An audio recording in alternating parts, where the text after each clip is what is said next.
What's going on, everybody? Welcome back to TTP Ravens Media, bringing you Ravens content every single day. If you want to see daily Ravens content, make sure to hit the subscribe button down below and hit the notification bell as well. If we're going to get notified every single time I upload a brand new video. Now, in this video, a lot of you guys may not be super interested in this video, and I totally understand that, but it's definitely Ravens-related news, and so I do want to talk about it. You know, whenever there's Ravens-related news, that's what we like to discuss on this channel. So, if you did not know, Joe Horitz was requested to be interviewed by the New York Giants recently and has been interviewed now for the general management position with the New York Giants. Now, if you don't know who Joe Horitz is the Ravens director of player personnel, and he's one of the head honchos underneath Eric DeCosta.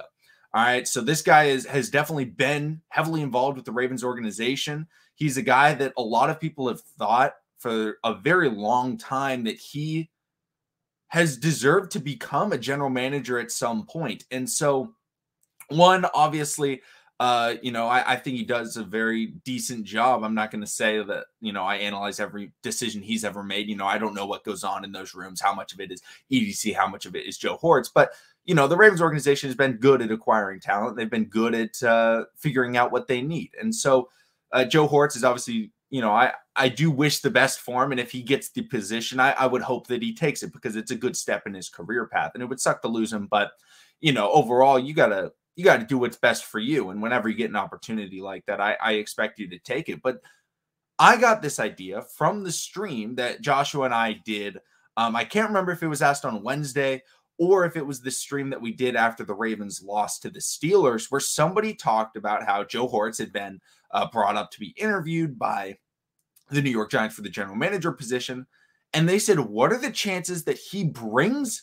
And they said he brings Wink Martindale over to be the head coach of the New York Giants. And that really got me thinking. I really liked that idea of Joe Horitz going somewhere and then bringing a coach under him, because the Giants also fired their head coach. All right. So that means that they are looking for a head coach and they're also looking for a general manager. And a lot of the times, almost any team that fires their head coach and general manager, they will wait until they get a general manager until they get a head coach, because they recognize that if you hire the head coach first, he may butt heads with the general manager and the team may not be designed properly to get, what you need, and the head coach may not succeed because of it. So you got to make sure you get the general manager first, so then he can pick the guy that he feels like will be able to work well with and they can, manage a good team. Because if you remember in draft day, Sonny and the head coach of the Browns, they weren't meshing very well. All right. And they, the head coach really wanted Bo Callahan, and Sonny was like, no, we got this guy. No. You don't want that type of divide between the head coach and the general manager. And that's why we see how great it is for the New England Patriots with Bill Belichick being both the general manager and the head coach. Now, we've also seen it work very poorly for teams with Bill O'Brien being the head coach and general manager of the Texans. But if you get a really good combo, it can be great. So when you're trying to get that combination, you like to go with guys that you trust. And so a lot of times when you become, a head coach or a general manager, you're going to bring people over from your staff. And I think, we can look at last year and the New York Jets, they brought in Robert Saleh to be their head coach. And Robert Saleh was the defensive coordinator for the Niners, and he brought over some guys from the Niners. And a lot of people also thought that he would bring over players, because guys like to go where they respect the guy ahead of them and they want to be underneath them. And they felt like, hey, it's a new opportunity for a better position. Why not take it? So, he was able to bring in some other people. But with this case, with Joe Horitz, it could very well be an opportunity for him, if he is offered the position and he takes the position, to look at the Ravens coordinators and say, hey, are either of these guys maybe somebody that I want to, bring over as a head coach? And I think that, Wink Martindale was brought up. I think he could be in the discussion, but I'm looking at Greg Roman, because if you look at the New York Giants and what they have, they want to run the football. That is what that team is built around. They have Saquon Barkley. And I'm not gonna lie, I'm not a massive Saquon Barkley fan by any means. I would probably consider myself a Saquon Barkley hater. I don't hate Saquon Barkley. I think he's a little bit overrated, but he's a great football player. He's a great running back. And they want to run the football so then they can establish Daniel Jones in the play action to get him to throw those, those passes to Kenny Golladay, who didn't score a touchdown this year, to throw those passes to Sterling Shepard, the former number one receiver taken off the board, to throw it to Evan Ingram, who's actually a pretty athletic tight end. They want to be able to utilize those guys.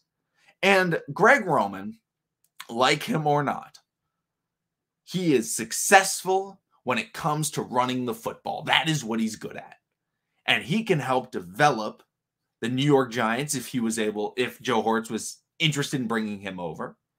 He could get them to actually have an established run game, because Saquon Barkley, a lot of the times, because they don't have a great offensive line or haven't had a great offensive line, it's been a lot of, 2 yard, 2 yard, 2 yard, and then he'll break a long one, a 60, 70 yard, because he's just so incredibly talented, where it would end up looking like, hey, he had 20 carries for 100 yards. And you look at it and you say, wow, 5 yards a carry. He played great all game.